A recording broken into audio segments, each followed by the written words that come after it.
Hello, mga kairing for today's video. So, naatag dari sa kuano sa visitors area dari sa kuan Saudi sa ka-visitors area dari. So, nakabukod siya na siya sa gawas. Then, yung kilid is CR. So, mura siya naka-moon ang style sa house dari. So, dulo to dulo is CR. Then, next, visitors area. Next, ilang room. Then, next, sala. Dayon, visitors area pod nga para sa mga kids, yung play area, tapos room na mo, tapos padulo naman is kitchen. So yung ana ang style sa house dari mga kairing, no. So kalat pa, as you can see, ayan, as you can see mga kairing, wala pa yun ka excuse me, nakainom ko na yung soft drink sa digabak. So wala pa ta ka-arrange, no, kay wala pa magud ang ato ang among bayi, no. Papata nang arrange kay kung i-arrange nato ni mga kairing, ato ning pang-ayos-ayuson, something like that, something like this. Char. Makuha ni siya mga kairing, mahugawan gyapon kay mga bata, babasig dari magkaon og chocolate.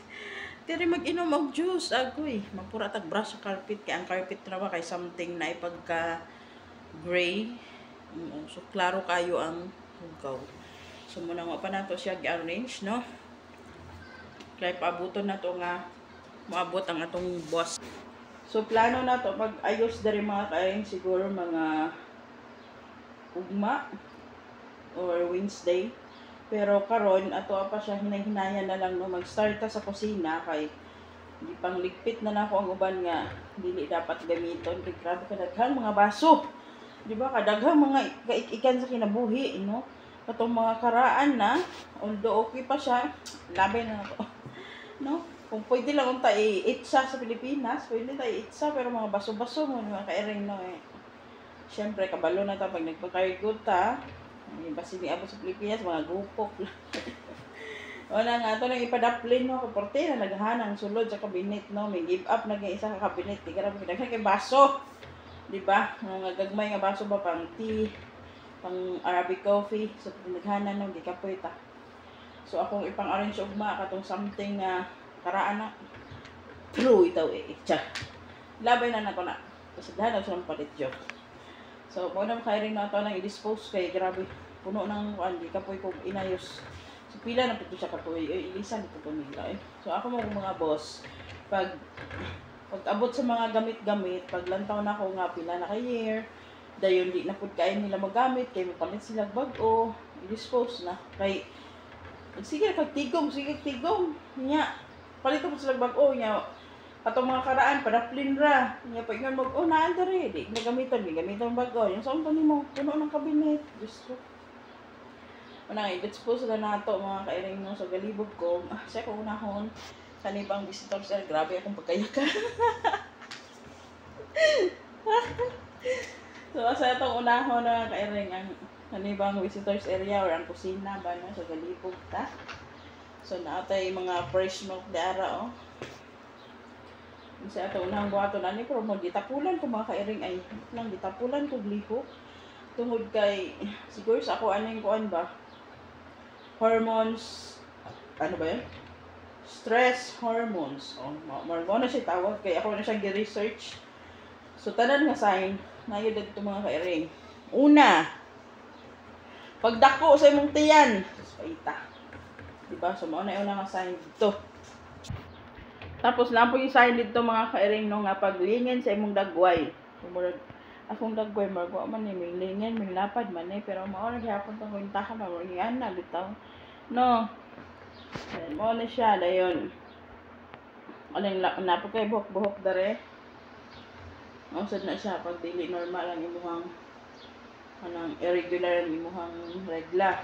Dayon naapoy ka ng paglagas sa buhok. Wala siya. So naapoy na ko ang sign, no. Pero ang sign dito nga dapat daw ang kilay maglagas. So anong galagas ang kilay himbaga mo, diba? Pero number 1 gyud ang pagtambok sa atong tiyan, pagdako sa atong tiyan, then pagkuan sa atong timbang, pag sintagan na pagbukaat sa atong timbang. So karon mga kairing almost mag 4 months na ko nga wala ko giregla. So mo na nga siguro no bloated kay itong tiyan ba. So nag-research ko nga ano man ni say ko ana ni so di ra pud ako kay napay mga artista gani nga daghan kay sila kwarta mao gyapon ng resulta. So number 1 si Shashna Laparan, di ba? Dato na siya lang sa kwarta. Sikat nga vlogger, model, endorser, influencer, chitira. So nasa na yata nan. Pero in a year daw 3 times na daw siya reglahon. So di lang ako. But ang kanindot na kanto sa ilagay na sila yung money, magpaniwang, no? Kitaan ni, sus ko. Kung mag-diet sad ko, nya daghan kayo trabaho, ano, mangurog ta. Una ka padayon sa tong katambok ang kalakiha. Sigaw na una ko nga magsugod ako exercise. Pero nikabuntag man good. Parte makainitan niya. Nya. Nang naapod akong boss, so dili ta maka-outfit og pag-exercise ba. Gusto mo na ako kanang magkuan sa ta komportable tag lihok ra ba pang mag-exercise ta na. Sana ta pagkuan nga natong boss. No? Nya amot lang. Balibog ko sa ako ni. So siguro dawaton na lang yun nato ni nga tambok kita. Bugat yun ta. Ay, ginoo. So mo na mga kailing no, so nakita na ko sa akong research. Nakita na ko sa research na ko nga mo na siya. Ang mga signs nga bisag gamay ra tag kaunon. Kay di man jud ko ingon nga dako kay kaon mga kailing. Sa kadlaw kay isa ra ko mag-rice. Kung mag-rice man ko ikaduha kana na yung kapoy kayo gyud kanang daghan ko kay trabaho ba nga gutom kay ko daghan kay trabaho na mag-rice ko udto o gabi. Pero kung dili jud kay isa ra gyud ko mag-rice sa udto ra gyud. Dayon pagkagabihan na di na ko mag-rice. Whether makaon lang ko og kanang biscuit with coffee or usaday wala na, inom lang ko gatas, fresh milk, or isa ka buk itlog. Then pagbuntag, mukaon ko 2 ka bukpan, isa ka pipino, dayon 2 ka itlog, usahay 3 ka itlog. Mao na akong kaunon sa buntag. So dili gyud ingon nga totally daghan kay ko ginakaon no, then di na pud kay ko mukaon og chocolate. Talagsan na lang kay ko mukaon og chocolate. Mahilag wa kakaon ko sa isa ka bulan, kay 2 ka tulo. Kay margi pulan ako ba, di dili na nako kaya ang katamis. Mo na ni sign of aging, tigulang na ta. Hindi na nato kaya ang katamis. Mo na gini siya. So, ito mga kairing. So, mao na gid ni siya sign sa atong stress hormones. Char!